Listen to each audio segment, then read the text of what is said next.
rebuild of the favorites. We here for the latest. South side or the north side, not tuned to the greatest. Home team for the home teams. Both sides got our own rings. On the mound or the long ball, but we don't pull the wrong strings. Yeah. It's that time of the year now. Wrigley or Ganty, so the whole league that we hear now. New show with a new mood. Discussions and interviews. Straight rumors that might be. This is Pinwheels and Knife. Yeah. Hello and welcome to the Pinwheels pregame show. I'm Mitchell Kaminski, bringing you White Sox talk every Wednesday during the 12 o'clock hour. Last week, we had some breaking news live on the show. Now, I'm the type of guy, I like not going through all these teams' farm systems, getting my hopes up. You see a lot of fans. You knew Garrett Crochet was going to get traded, and they have the list of teams. And so people always have a wish list of which prospects we're going to get back. I usually don't dive into all that. I wait to see the return we get. Then I'm going to learn about these guys. Did that during the last rebuild. Got all invested. Oh, who should we trade these guys? Not worth my time.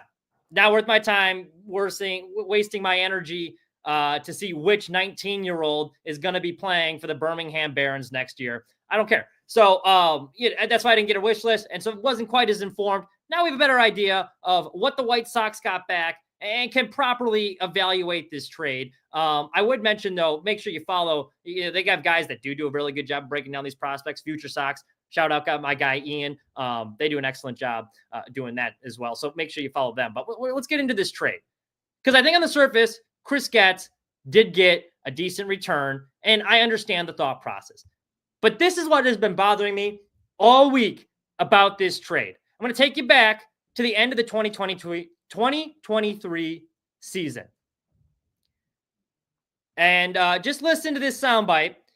And this is what makes me so upset about this trade. We owe our fans and ourselves is not to waste any time. We want to get better as fast as we possibly can.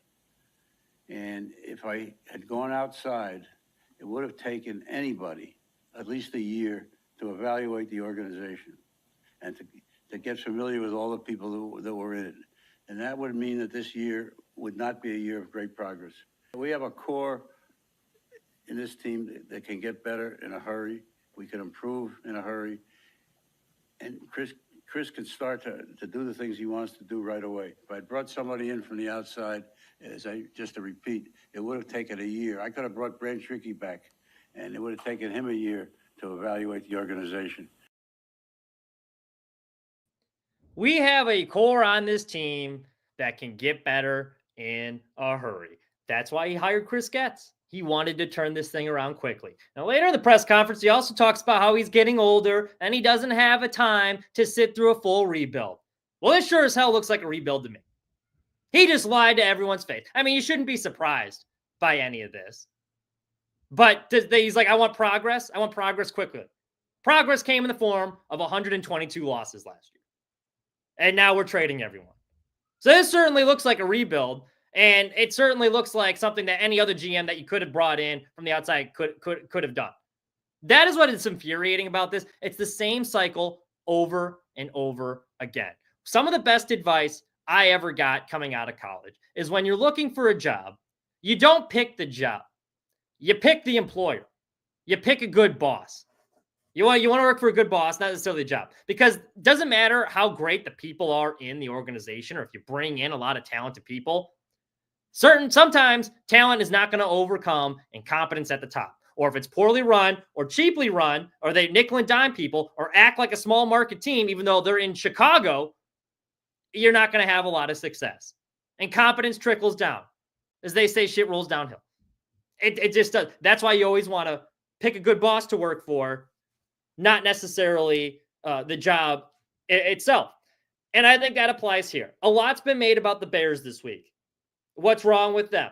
Should they fire Puls? Was it Eberflus's fault? Is it Caleb Williams' fault? All of this. It doesn't matter. As long as the McCaskies are running things, this cycle is not going to change. They've had the same cycle where they have a head coach and they think they're going to fire that head coach, but they keep him one more year anyway. John Fox. They draft Mitch Trubisky with John Fox. 1 year later, they bring in Matt Nagy. So now the coach didn't have an opportunity to pick his quarterback. Then it looks like they're going to fire Matt Nagy, but they keep him one more year so they can draft Justin Fields. Then they quickly realize, oh yeah, Matt Nagy's not the guy. So then they have to bring in another head coach who inherits Justin Fields, but he didn't pick him. Then the cycle continues. This is the same cycle we're seeing again.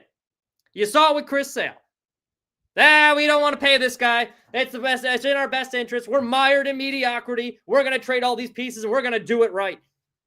The White Sox have not earned any benefit of the doubt to develop players. And this man, and this is what pisses me off about this trade, because honestly, Chris Getz probably did the right thing.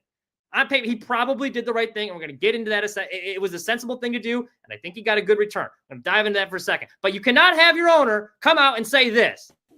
The conclusion I came to is that what we owe our fans and ourselves is not to waste any time. We want to get better as fast as we possibly can. As fast as we possibly can. This is not as fast as we possibly. This is going to be. It's going to be another long rebuild. That is why you had to trade Crochet, is because you're like, well, in the 2 years he's under contract, we're not going to get any better.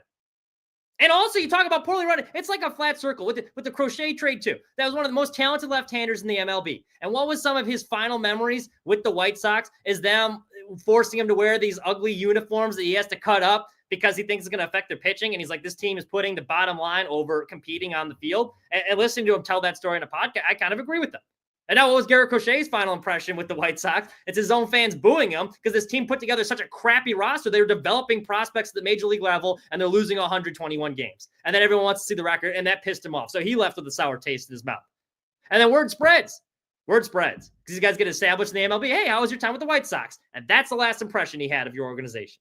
His fans booing him after a crappy season. And then you got to trade him off for parts.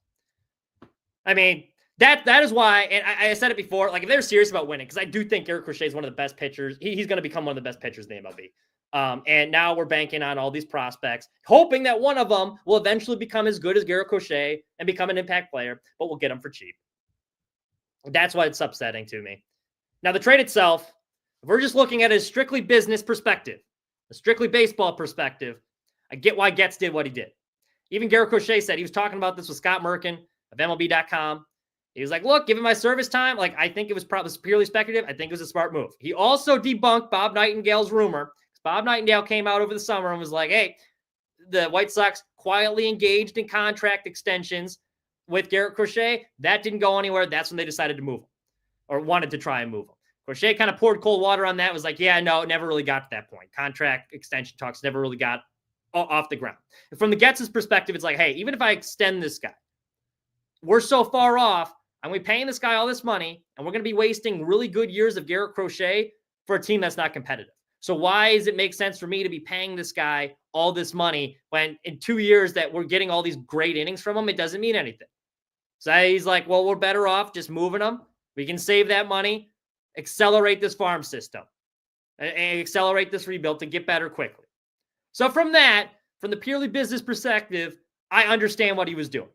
I understand what he's doing. It just infuriates me that you get lied to again from Jerry Reinsdorf.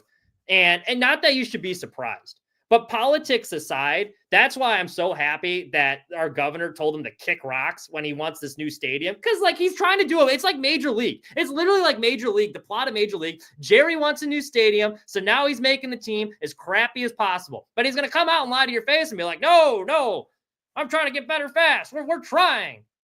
But then they put out this terrible team, so no one wants to show up, and he can get his new stadium. See, people aren't coming to this location. That's what it feels like.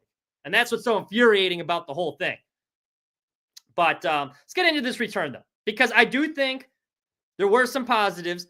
I think Getz actually, on the surface, it looks like he did get good value for Garrett Crochet. Let's start with the highest, or the headliner of the deal, if you will, Kyle Teel. Now, Kyle Teel, I want to start out with this. This is a clip from Foul Territory. And Kyle Teel, for those of you who don't know, he got a bit of an interesting pregame routine. So this is who's coming over to the White Sox. Take a listen. Okay. I would say pretty much, I feel like I've got my routine pretty set in stone, how I want to do things. Like towards the end of the year in AAA, that's really what I was focusing on. And that helped bring me a lot of success that last month. And I just want to do what helps me be the best I can be. That's good. Don't change who you are. Excuse me. Don't change who you are. But Epi told me that you do most of your dry swings fully nude before the game. Is this true or false? True. Yeah, it's true. Okay, good. So when you're Wait, I need more on Yeah, this. I'm gonna need a little more than just good. Whoa. Bring us in. Yeah, bring we're us gonna in. have to Hold on, break I this need- down. I Because the need to Red hear Sox, this. Johnny Damon used to do naked pull-ups. You got Kyle Teel doing naked. I mean, let's dig in here. Are the White Sox okay with this? The White Sox aren't the Red Sox. Yes, they are. We're gonna have to wait and see. I might have to run it by some people, but it became kind of a tradition last year. Like we'd have our meetings and then pregame we'd all be getting ready and I'd pick up the bat and it just became a funny tradition that we would do before we'd hop in the shower and get ready to play the game. So I don't know. We'll see how it goes coming up.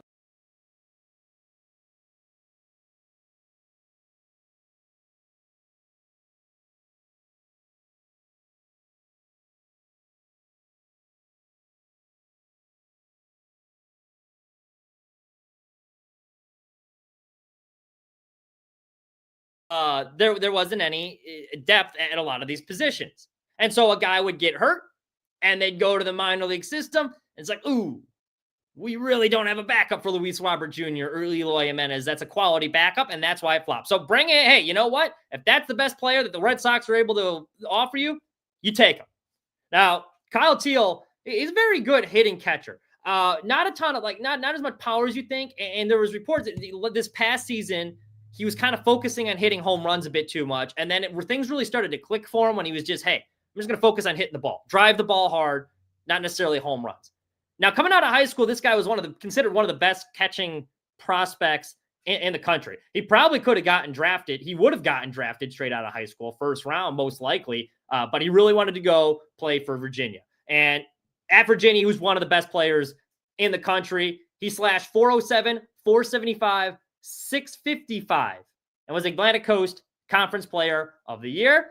That earned him the 14th overall pick for the Red Sox.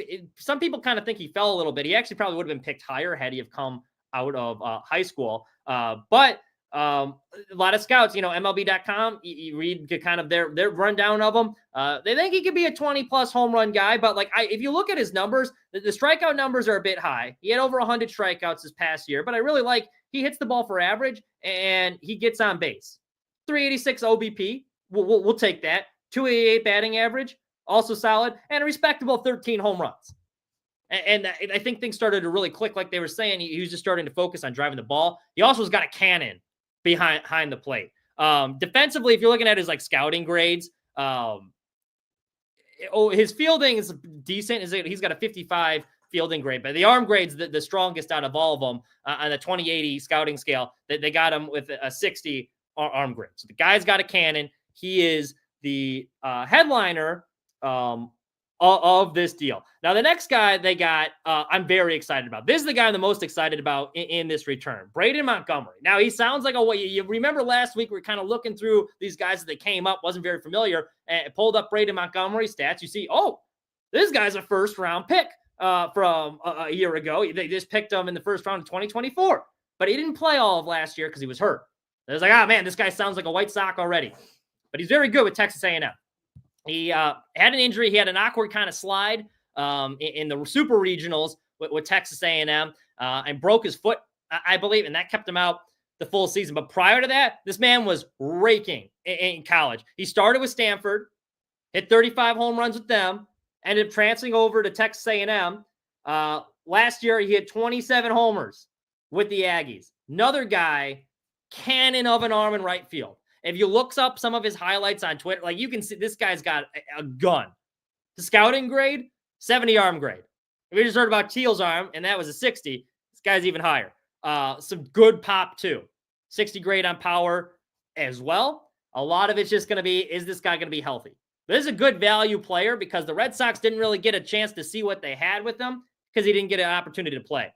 But make no mistake, Montgomery, he was a stud in college. Now, the White Sox developmental system, you always got to kind of pump the brakes there because they don't have a good track record of developing guys. So I will believe it when I see it. But I do think that for this guy's got some potential. He's got some potential. I think he has a chance to be the best player in this return and kind of the future long-term right fielder is what I think Getz had in mind as the long-term solution. Because you look at what a lot of the moves they've made this year too. Bring in Tauchman, you bring in Slater. Those two are kind of going to be the platoon in right field. But Tauchman's already 34 years old. Slater, obviously, he's not a future piece. They might even try and flip Slater at the trade deadline. Same with Tauchman. But they're just kind of holding down the fort in right field. Assuming Luis Robert Jr. gets traded, because it looks like that he will be traded too. You notice the Sox Fest lineup this year. He wasn't on it. Benintendi wasn't on it. That's very telling. There's been reports of trying to trade the two of them. Big Sox fan, season ticket holder, Southside Deech, he had a good point. He's like, I think the Sox, he was messaging to me. He's like, I think the Sox are just trying to turn the page here. And you can see it because all the guys they invited more prospects to Sox Fest on that initial guest list than they do MLB players. I think they're going to try and trade Robert. I think they're going to try and move Benintendi. I don't think Benintendi gets moved just because of that contract and how he performed last year. But if you trade Robert, then likely you're going to get either Deloach might get an opportunity, but more likely Dominic Fletcher. He's going to get the opportunity in center field. He had mixed results in right field last year, but that's going to save time for Montgomery or Braden Montgomery, get a season in the minors, kind of get his footing under him. But I could see him being in the MLB 2027, 2026, but you kind of have you got a couple placeholders until he gets to that point. We'll see how he develops there. Next guy, Chase Meidroth. Now, Chase Meidroth might be the next Nick Madrigal we got. I think this guy's got an opportunity to be our starting second baseman opening day next year. The guy gets on. You talk about getting on base, and the White Sox have been targeting a lot of these hitters. You saw it with Slater in free agency. Same with Tauchman. High walk rates. Hey, look at this guy. Last year, 105 walks and a 437 OBP, which is incredible. He also in AAA hit 293 last year. His first season playing professionally after getting drafted, he batted 316. So the guy just hits. He hits for contact. The lowest OPS he's had in his career in his 3 years in the minor leagues was a 799. So this guy, he puts the ball in play. Now, he did have a shoulder injury right out of college. Kind of limited him a little bit, but good bat-to-ball skills, good command of the strike zone. Can play all over the diamond, too, so there's some flexibility there because you got Brian Ramos, who's probably going to be playing third. I know Miguel Vargas, he could play third or shortstop. Now you got Meidroth, so they got some options there. Right now, he is currently ranked as let me pull that up. He's the 13th ranked prospect in the White Sox system, but one of the higher ranked infielders they have, because second base, again, been an issue. So Chris Scott's trying to find their long. I think the idea is that we're trying to find our long-term second.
We'll see. I'm under the impression, though, it's like at this point, and this is what I advise fans: don't put too. I think we put way too much pressure on these prospects the last time through. we put all of our eggs in the Yohan Moncada, Eloy Jimenez, Luis Robert Jr. basket. And the reality is prospects are always a gamble. They are. You're putting a lot of stock in unproven commodities. So I'm at the point, I'm not buying an MLB TV subscription and seeing how they do down. It's going to be when they come up to the major leagues, great. Either they can play or they can't. But I'm not investing all this time and energy into how these guys develop. It's not worth my time at this point. So we'll see. I mean, hopefully these guys come up and they can play. Hopefully they come up and they can play. Now, it was very interesting. White Sox draft, the over-under line for wins this season came out. It was at 49.5, which is one of the lowest totals that I can remember. Understandably so for a team fresh off 200 consecutive 100-loss seasons, the latter of which they broke an MLB record for most modern-day losses in a season. But I do think if this bullpen can improve even slightly, this could be I think they could win. They should be able to win 50 games. I would hammer the over on that because I think last year, even as bad as this team was, and they could even be worse this year on paper with the roster they have, because again, they're developing a lot of these prospects in the major leagues. Teams just don't do that. But I do think, given all the bad luck they had, they will stumble into 50 wins. I think they can. I think that's a reasonable amount. So I would suggest hammering that over. White Sox, speaking of catchers, they did bring in another catcher this year. They added Matt Thaisis in the Cubs for cash considerations. 29-year-old left-handed hitting catcher. So we'll see. Maybe if Teal's not ready or Carroll's not ready, or they want to start him in AAA. They got another guy, battery mate, with to kind of help hold down the fort. Kind of a better version of Martin Maldonado, if you will. Corey Lee going to get one last crack at it too. Corey Lee, though, I think his days might be numbered. This is kind of a make or break year for Corey Lee. There were some strides made last year. He was very good defensively. He could throw out a lot of guys, excellent pop time, and that's something the White Sox really struggled with, was holding runners on and people just running all over him. And Corey Lee made some great strides there. Hitting started off hot, but people, I think, got duped by that because if you look at the overall numbers, not great. It looked more like a backup catcher. There's a lot of concerns offensively there. Now, hitting as a catcher is tough just because of how demanding physically playing that position is, especially on your knees. That's where you're getting a lot of your power from in your base. So it takes a lot of wear and tear on you. So it's tough to be a good hitting catcher. Good hitting catchers, hard to come by, but that was still kind of interesting. That'll be interesting to see how long of a leash they have and when they're ready to bring up. Because Carroll looked really good last year in his time in AA and AAA, and Teel put up really solid numbers in the Red Sox organization. He jumped to AAA after one season in the minors, so you would think he's going to be ready to go pretty soon. So I'm interested to see how long of a leash Corey Lee has, and why that. Why that trade was made. Because if Corey Lee doesn't work out, they might have Thassis be the backup for him as well. Another signing that kind of flew under the radar, minor league signing. This is not a big one, but it kind of got buried underneath the Garrett Crochet rumors. Dan Altivia was signed to a minor league deal. Now, you probably don't remember much of him. He's played 7 years in the MLB. Pretty injury prone, though. He had Tommy John surgery. There was a forearm strain. He's had a couple of shoulder strains. So he missed the whole 2022 season. Last year, he had an injury. He only pitched 3 games with the Royals, but the guy throws pretty hard, and he's got a high career strikeout rate, 25.3 career strikeout rate. So he was pretty good with the Mariners, and then he got traded to the Padres in 2020 after 5 seasons in Seattle. And in Seattle, he had a pretty respectable. He had a 3.28 career ERA in Seattle. So he was pretty good out of the pen with them. For whatever reason, when he went to the Padres, things just didn't click.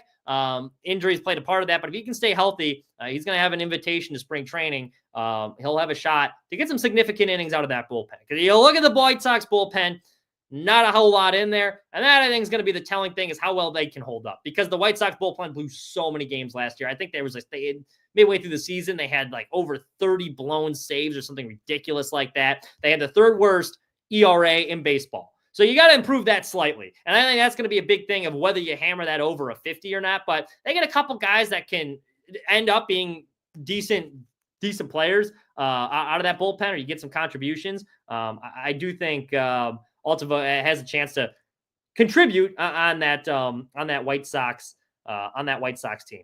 Roki Sasaki, Japanese ace. The White Sox made a pitch to him this week as well. It sounds like, and my initial thoughts were like, you know what? There's no shot he comes to the White Sox. Why would he? But you'd be stupid not to make a presentation, because if you're Chris Getz, you're going to get ripped on either way. Why didn't you make a pitch? Why didn't you see the White Sox aren't? So why not? Couldn't hurt to at least make the presentation. But it sounds like Mr. Sasaki, from what I've read, in Japan, the media was very hard on this guy. And so he wants to go to more of a small market. Now, Chicago's not a small market, but they act like it. And let's face it, we are the little brother in town to the Chicago Cubs. So a little bit less pressure there on a team that is not very good. So you would be a big fish in a small pond with the White Sox. His former manager in Japan, Tadahito Oguchi, 05 World Series champion. Hopefully, Jerry made the call. Hey, Tadahito, I need you to put the good word in for me. Can you do me a solid and, get in Roki's ear and try and get him to come over? So I think that could be, we'll see. I'm not going to get my hopes up. I still don't think he signs with the White Sox, but hey, there's a chance. That would be interesting too. You add him to the rotation and you can get him long-term. That guy was a stud. You look up his numbers in Japan. Man had a perfect game and then proceeded to throw, I think, another like 7 perfect innings before he finally gave up a hit his next start. He pitched in the World Baseball Classic too. The guy is a stud. He's a stud. That'd be a great pickup for the White Sox. And you get him, Hagen Smith, up with the White Sox before we eventually trade him to Boston too, I'm sure, for prospects. But that could be fun. That could be a fun rotation. We'll see. Not going to get my hopes up though, but I'm glad, Chris, I'm glad they're at least making the pitch. Doesn't hurt to try, right? Why not? That's all I got for you this week. Thank you guys so much for listening. Usually we're back every Wednesday around the 12 o'clock hour. You can follow me at Mitch Kaminski 99. We'll have the updates of when these show times are coming each and every week. Of course, make sure you're reading Sports Mockery, sportsmockery.com, for all the latest White Sox news. Keep you up to date with the moves that are happening throughout the week and some pretty good analysis as well. Shy Sox fan Mike, many of you might know him on Twitter, had a really good breakdown of why he thinks the White Sox could sign Roki Sasaki. And it's well written. Worth your time. So make sure you go check that out. But thank you guys so much for listening. Have a wonderful rest of your